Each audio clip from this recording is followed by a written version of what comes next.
Hello everybody, this is Paul Thorn and welcome to another episode of Tales and Ales. Today I am honored and privileged to have one of the most prolific, greatest songwriters you'll ever know about. Her name is Richey. What's going on, Kim? Hello, how are you? I'm doing good. What's been going on? Gosh, I think the same as everybody. I'm just hanging in there and starting to play some shows again, which is nice. And I'm not very exciting, really. Yeah, you are. Yes, you are. What'd you do during the pandemic?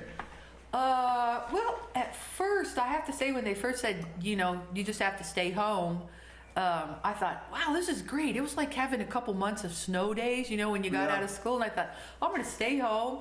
And I stayed home. I got to know my neighbors because, traveling so much, you don't really get to know where you live and the people. I got to know my neighbors. I planted a garden and did a lot of cooking and baking. I went on the sourdough train with the rest of the, shut-in people. But but where I live is like the front of my house. I'm in East Nashville. In the front of the house, that's where all the windows are. And the sidewalk that goes right in front of the house there is the walk that everybody takes their kids to school and walks their dogs. So it's like best of show, kind of, sort of. Yeah. And I got to meet everybody, all the kids and the dogs, and so that was good.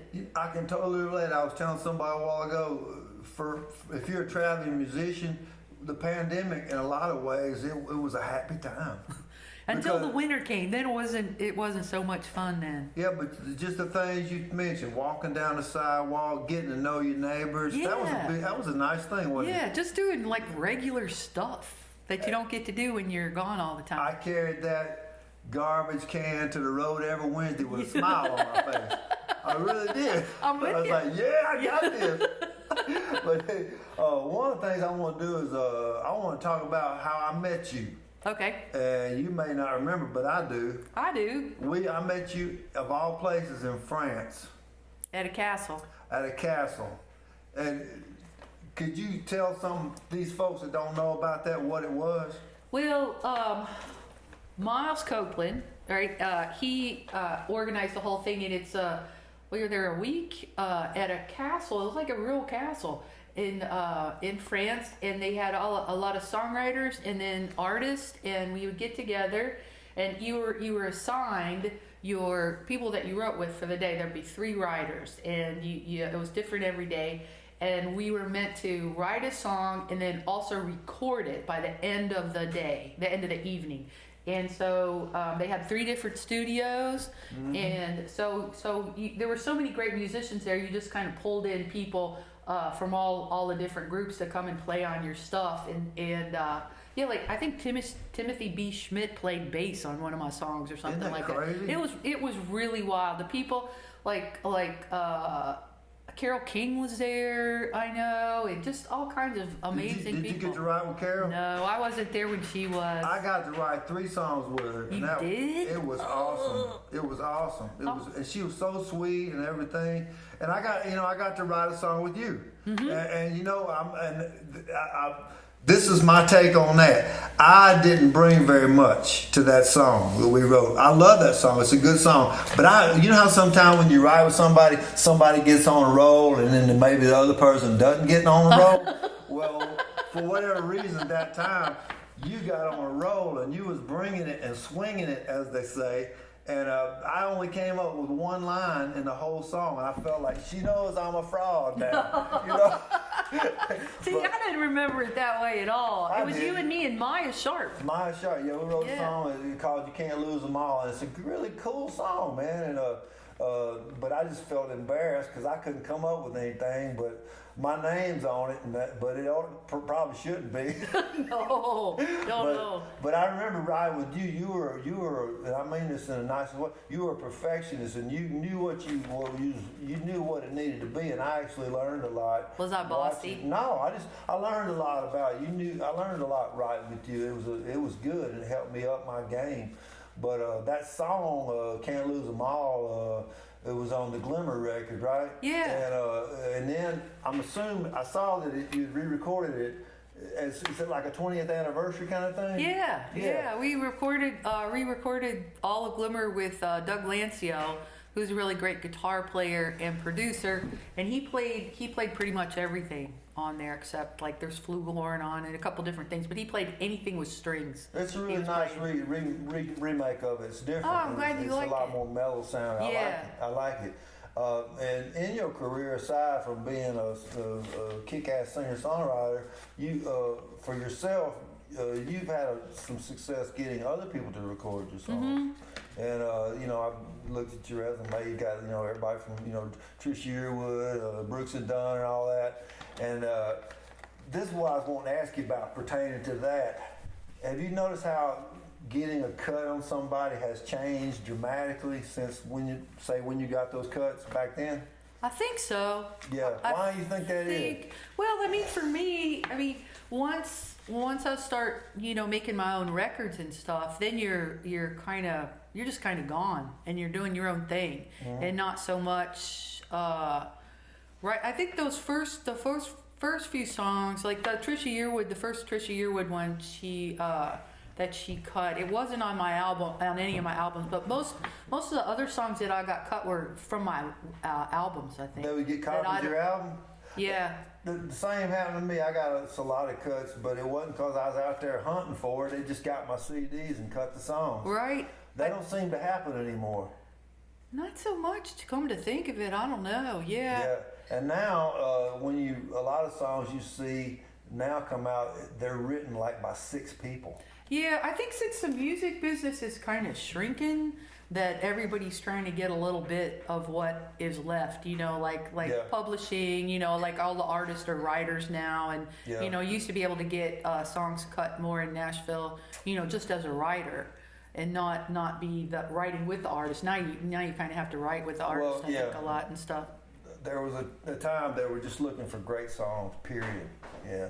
And I talked to a fellow the other day that was a writer. I ain't gonna say the name of neither one of them, but he got to write with one of these so-called artists, and he said that the artist, who was a young kid, the whole entire time when they were trying to write, there was like 5 of them. He just sat there flipping his phone, looking at TikTok, Aww. and he got his name on the song. Wow. Yeah.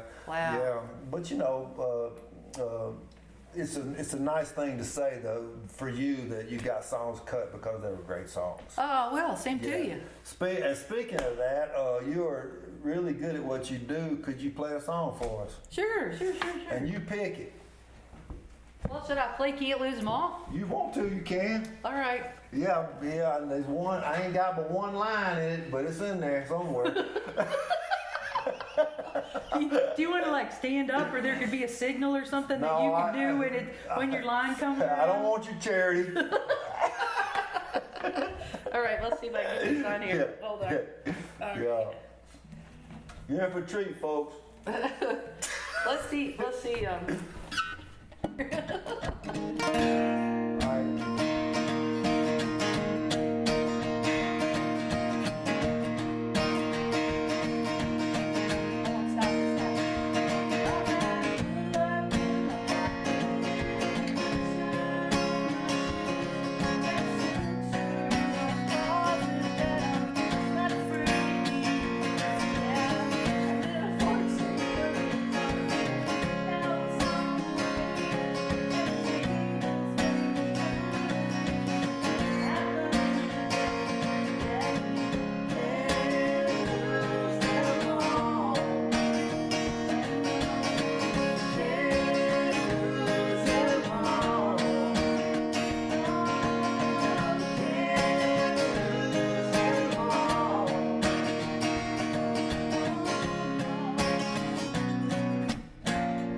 Wonderful. Very good. Very good. Let me ask you something. This Okay. is a big one. Okay. I've been asking everybody I interview this question. Okay. They all got interesting answers and different answers. What do you think happens when the lights go out? What do I think happens when the lights go out? Of life? Ooh, like personally? Yes. To What is me, your personal? What is your personal? my Everybody's personal- different. Well, I don't think there's like a place where we go. I think we're recycled. Like reincarnation. Yeah, in some shape or form, because it's supposed to be like you can't destroy or create matter, so we must be here somewhere in some form.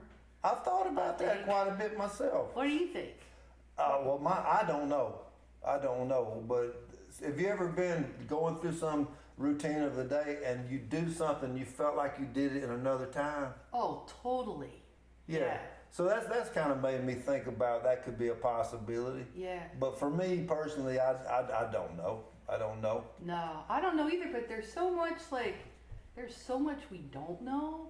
Yeah. You know, that I think just about anything could be true. And even if you just want to look like back through history, like, you know, the people way back here believe this, and now we're like, you know, we think, well, that's not really how things go. You know, we just learn more as we go along. Well, it's a cliche thing, but the more you learn, the less you know, it seems like. Yeah. Because I grew up a Pentecostal minister's son, and when I was a child, I believed in it wholeheartedly. But when I went out into the broader world, I realized I don't really know, you know, because there's so many other things and ways that people looks at things and their opinions on everything. Yeah, I'm with you. I don't know, but I think that if you were certain about something, I mean, that must be a comfort. Oh my God, yeah. Don't you think? Rather than- yeah, you know, yeah. But that's not how. I know that's not people. how I know people that believe. You know, I grew up Pentecostal, and I know a lot of people believe. You know, that when you pass, you know, you'll go to a place and be judged.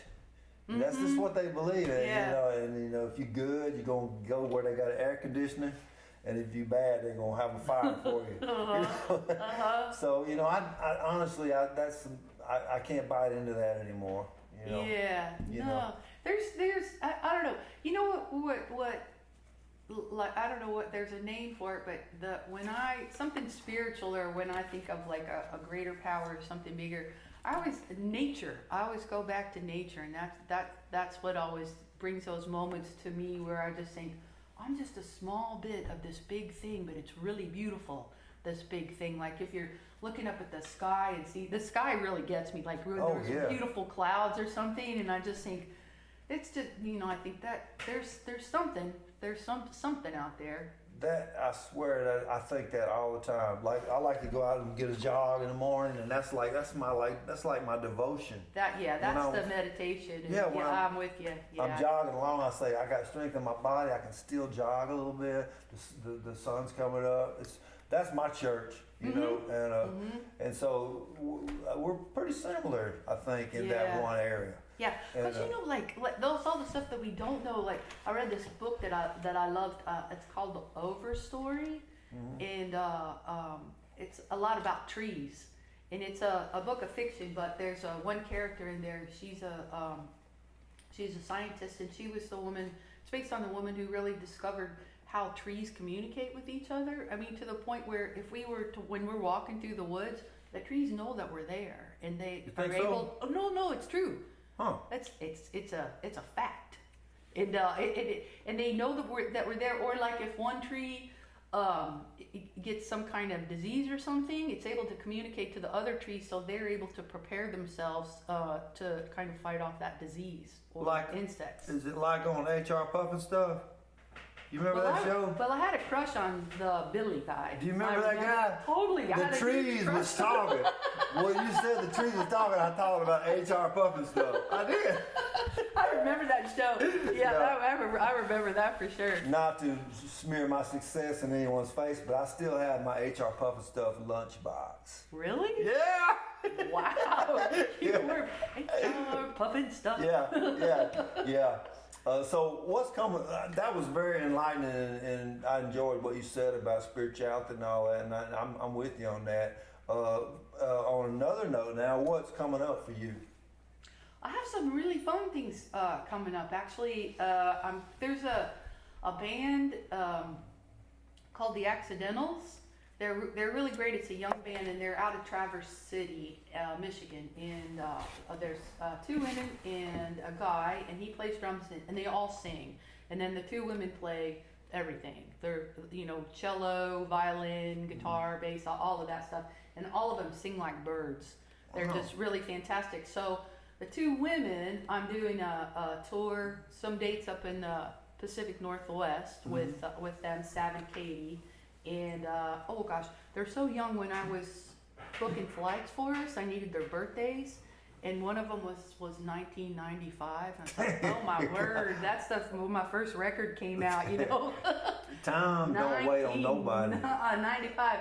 So I'm doing that with them. But then, so the Accidentals too. While we were all kind of told to stay home and everything, they sequestered themselves in the attic of one of their houses. I think it was Katie, and they built a whole studio in the attic, and they taught themselves to record. So they recorded 2 EPs, and they asked people to write with them. I think that they were familiar with and liked their work. Like I wrote a song with them, Gretchen Peters did, Maya Sharp, Beth Nielsen Chapman, Dar Williams. So they wrote all these songs, and they made the EP, and so we're going on a tour with it. So it's Sav and Katie, the Accidentals, and then Maya Sharp and Beth Nielsen Chapman and myself. Is this here in the States you're gonna do it? Yeah, we're kind of be a lot in Michigan, we're in Chicago and Nashville and kind of around there. But where can people find out where the tour dates are? You can find out on my website if I posted them. Kim Richey? Yeah. What do you mean if you post them? I'm on my own team. Oh, okay. So right. I think pretty sure they're up there. Okay. But those are coming up. That's in March. In February, is the Pacific Northwest stuff. Seattle, Portland, Eugene, Bellingham. Okay. Well, good luck on that. Thanks, man. The challenge, as you know, is get people to come. I know. You know What do you have coming up? It ain't no big thing. I'm just out there grinding. I'm just out there grinding, just like you. I'm trying to build my audience still, and I've been able to do this just like you. Yeah. And that's something we shouldn't take for granted. No, I don't. Chuck said a cool thing about because after you do it for a while, you have your people that come all the time. And it's harder to bring new people. It's harder and harder the longer you do it. And he said that, that we are all really thankful for the people that came along, from the beginning or early on and stuck with us. And he said, you just need to keep watering that plant. Yeah. And really taking care of those people and being grateful for them. And I think that's a great way to look at it. And a simpler way, if you love your fans, they can tell, and they'll want to come see you again. Yeah. And but we've been able to do it, so I'm happy for you, and I'm happy for me. Yeah. And also, at this point, if you want to, sing a song that you want to sing. Okay. Well, Will you do some moves again during my song at any? I let the spirit lead. Okay, see what happens. If happens. the spirit comes, I will. But if the spirit don't hit, I'll just sit on the back pew with the other singers. Okay. I'm so happy to see you. You too, Kim. All right. That's a shame I haven't seen you before now. Isn't it something?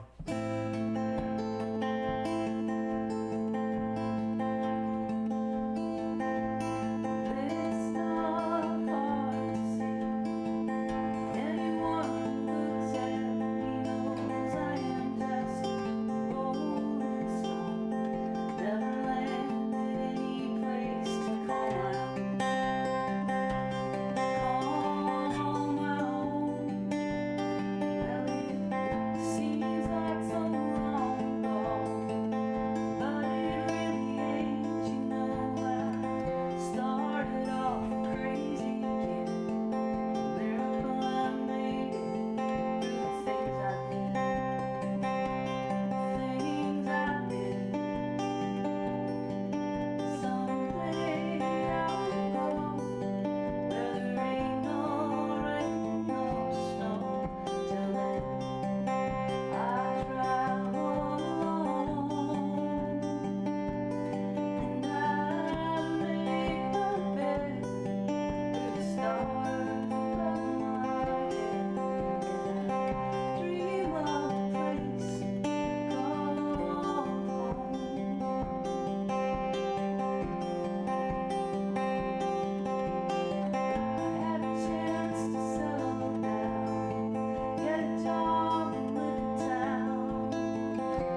was beautiful. Wow. Thank you. That kind of went along with what we was talking about a minute ago. Dreaming of a place called home. It made me think about the afterlife. Oh, That's really cool. thank you. Yeah, and man, wasn't that something? Everybody watching this, all 25 people. I tell you what, I'm sitting with an elite songwriter and a sweet lady to boot, and I'm glad I got to sit here with you today, Kim. And it's been a long time since I've seen you, and I hope it ain't gonna be this long again. Yeah. Yeah, and I wish you luck with everything you're doing, and you're a superstar to me. Same to you. Yeah. Same to you. I'm really happy to see you. And I'm sorry I don't get this. We're playing at the same darn time tonight. Yeah, I know. That's just the devil trying to beat us into submission. Can you play a song for me? Okay, All cool. right. I'll do that. Thanks. You're the only one that's asked me to do this. Well, that's a shame. Wait, I didn't say you could mess up my guitar with you. But my sister passed away a couple years ago, and I used to call her late at night. She was an insomniac, and after my shows, I could call her and talk to her, and sometimes when I'd call her, I'd say, "I'm sorry I called so late," and she said, "Don't worry, I love you. It's never too late to call." And that's what this song is about.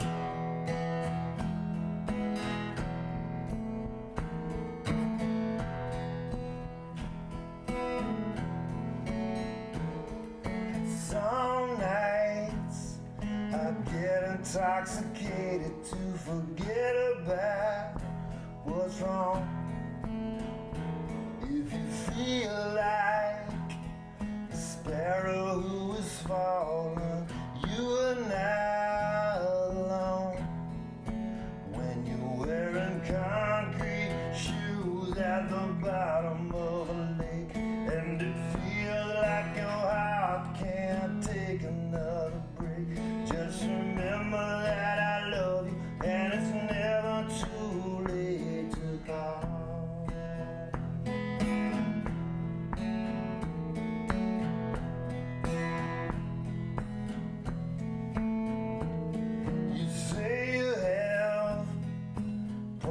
That are broken from your heart down to your soul,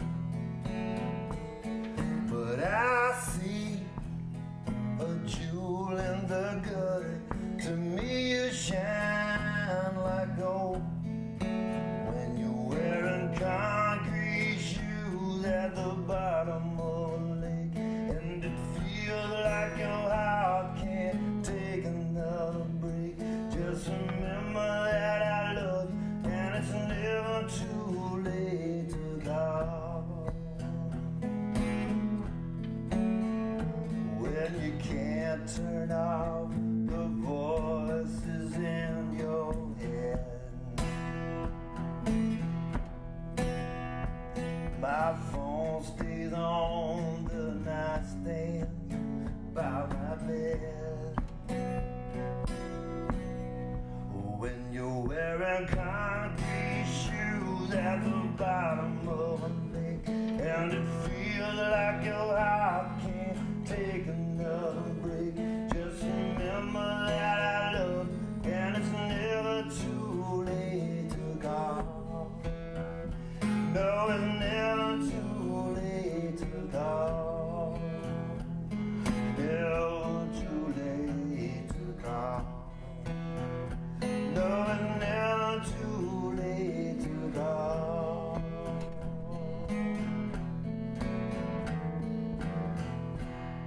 That's it. Oh, thank you for doing that. That was so good. Thank you for listening. All you fools out there watching this, we love you. I love you, Kim. I wish you much success, and until we meet again, y'all try to do right. Goodbye.